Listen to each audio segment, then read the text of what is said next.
So I recently got sent out some of these hexagon shop lights, and today we're going to be doing a really quick unboxing and install. You guys could hook these up to a normal outlet, or you guys could hardwire them in today. And just for reference, I went ahead and put just one together. This is what they're going to look like. Let's go ahead and unbox this and I'll show you everything that you guys are going to get. So just to speed things up, I went ahead and pulled out all of the main parts right here. So of course we're gonna get a user guide. The user guide actually looks pretty helpful as well. This is gonna be the shape that we're going to be recreating today.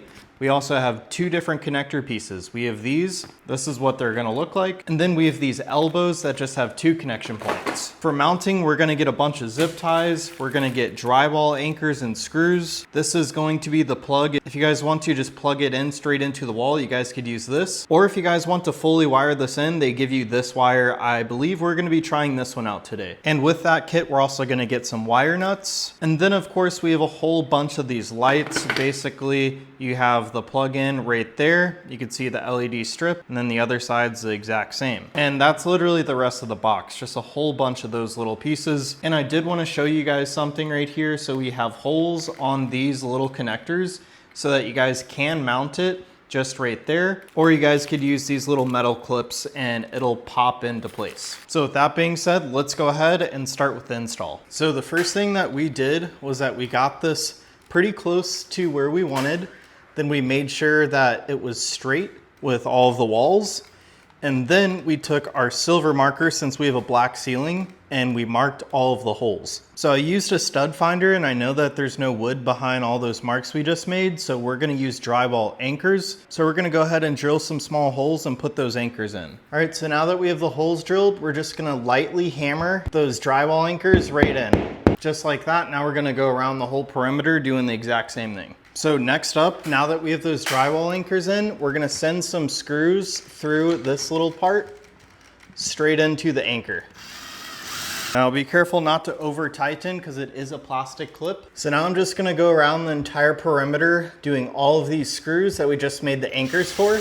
And then we're just gonna keep repeating the same process with all of the other lights. So while we have this really quick time lapse going, I just wanted to talk about the build quality. Everything seemed to be super sturdy. And I will say I did have to take a break halfway through, but even with half the lights installed, it was super, super bright. All right, guys, so it's been a few days. We finally got them all installed. The cool part is I was able to actually install these three on my own, but I did use some help on that side, and help is great if you guys can get it. But if it's just you, you guys should be able to get it worked out on your own. So I was a little worried about it fitting around the actual garage door opener, but it did fit. I had plenty of room to spare.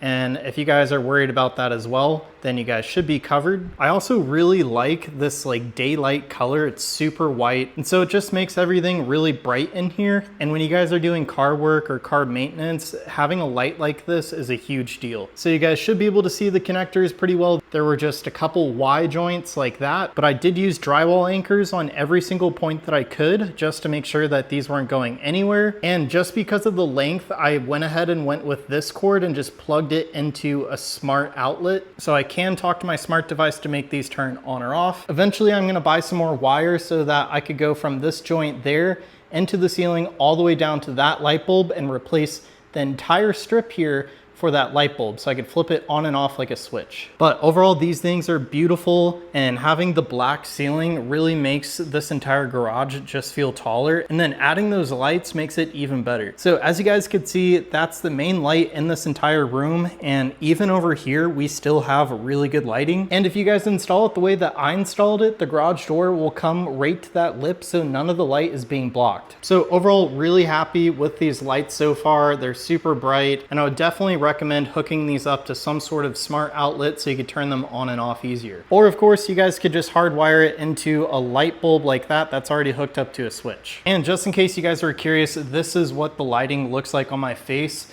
I know a lot of you guys look into these lights for filming purposes, and for me, this is really helpful. And obviously, myself doing a lot of reviews, this is gonna come in really handy. So anyways, that's it for my unboxing, install, and review of these Hex LED lights.